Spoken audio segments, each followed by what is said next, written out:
Jadi kita ini sejamaah, di dalam jamaah ini Allah menyuruh kita membaca ihdinas siratal mustaqim sehari semalam sebanyak 17 kali.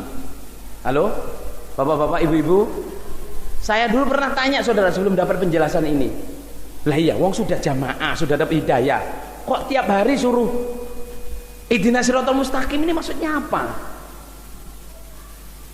Ternyata saudara jamaah ini hidayah taufik. Ya Allah, tunjukkan saya kepada jalan yang benar. Kalau kita nggak serius saudara jamaah membaca ihdinas siratal mustaqim, kita akan melihat kenyataan. Berapa banyak orang yang sudah di jamaah, lahir di jamaah, gede di jamaah, mangkul di jamaah, ya keluar dari jamaah. Bahkan resolusi, bahkan ngolok-ngolok jamaah. Karena apa? Hidayahnya bukan hidayah taufik, cuman dalalah. Nggak ada bedanya dengan orang-orang luar itu. Hidayahnya apa saudara jamaah? Cuman dalalah, nggak hidayah taufik. Berapa banyak saudara jamaah saya ya, waktu saya ini ngalamin gegeran tahun 79, saya sudah jadi mubalek saudara jamaah. Kalau tahun 69, 70 itu saya ikut bapak saya tugas kafaroh resolusi namanya.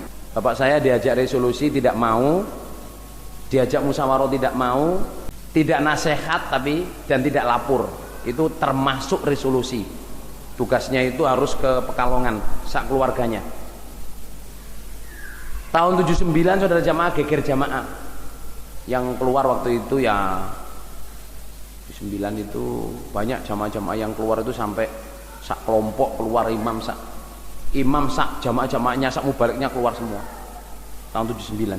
Tahun 88 saya sudah kuliah saudara. Jadi 70, 80, 88 itu saya juga kuliah zaman pembekuan Lemkari di Jawa Timur. Itu yang keluar saudara jamaah nggak tanggung-tanggung saudara.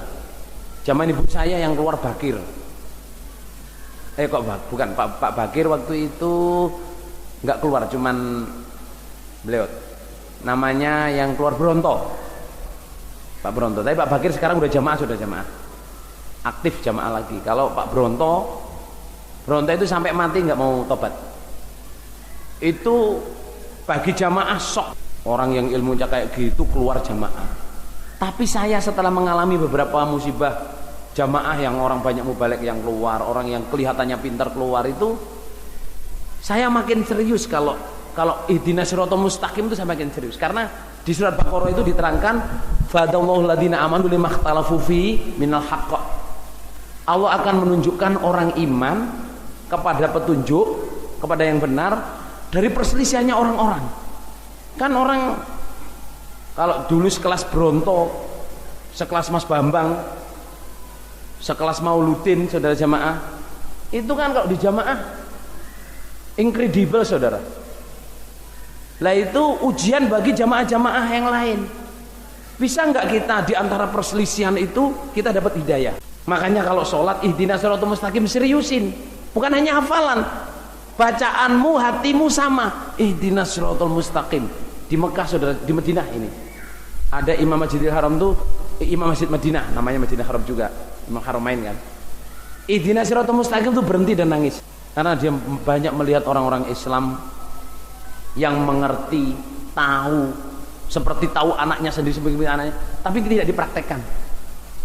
Berapa banyak di jamaah ini yang sudah mengerti kebenaran ditinggalkan,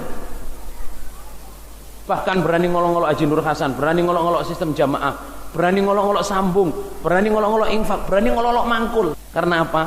Tidak mendapat hidayah taufik, tidak mendapat ilmu hikmah, yang didapat hanya ilmu dalalah dan hidayah dalalah.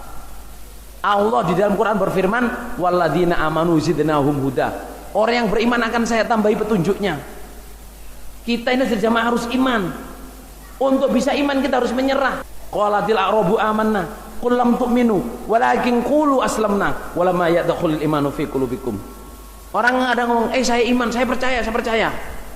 Belum cukup. Jangan ngomong iman dulu, menyerahlah dulu. Diperintah imam kelompoknya, imam desanya, imam daerahnya taat, diperintah imam pusat taat, harus mangkul, harus infak, harus lima bab, taatin dulu aja. Nanti iman akan datang. Tapi kalau kita balik, saya percaya semua benar. Dipikir-pikir, nggak ada penyerahan, imannya nggak bisa masuk di hati saudara, mentah iman di otaknya, matanya dibuat buta. Jamaah baiknya kayak gini loh, kok sesat itu bagaimana? Jamaah baiknya kayak gini tuh katanya ini cuma grup kecil. Dan jamaah grup kecil para sedulur sing gede sak piro? Ngerti maksud saya jamaah? Jamaah kita ini dikatakan grup kecil. Artinya jamaah ini besar. Besar dan kuat dan punya kekuatan, punya duit. Ada amirnya, ada taatnya, harus buta saudara. Bahkan ada yang ngomong, imam-imam jamaah itu pada makan duitnya. Mau makan duit jamaah, bahkan imam-imam di jamaah ini pada mengeluarkan duit pembelaan. Ayo bapak-bapak memang kelompok KU, imam kelompoknya infak apa enggak? Halo, imam kelompoknya infak apa enggak? Infak. Bapak pengurus daerah infak apa enggak? Infak saudara. Gimana masa mau makan duitnya jamaah? Fitnahnya itu duitnya dikemanain? Ya dikemanain ya untuk bangun masjid, untuk cabai rawit, untuk ini. Itu kalau dihitung kan banyak ya. Jelas saja yang infak banyak ya. Kalau infak cuma satu kamu, nah sedikit. Ini yang infak orang banyak. Lah ya kalau dihitung tuh banyak, dikemanain duitnya? Lah ya, kok iso ngurus duit dikemanain itu saudara? Jamaah, kita syukur pol saudara jamaah di dalam jamaah ini. Kita diberi hidayah taufik oleh Allah. Di antara persilihan-persilihan kita masih tetap di jamaah. Kaget memang saudara kalau zaman Bronto murtad itu, masya Allah banyak yang nangis saudara. Kok orang sepandai Bronto kok ya keluar. Zaman Mas Bambang keluar saudara jamaah. Pak sapa iku jenenge? Pak Edi ta sing. Sing bagian masak mang sapa sing balik? Oh Pak D.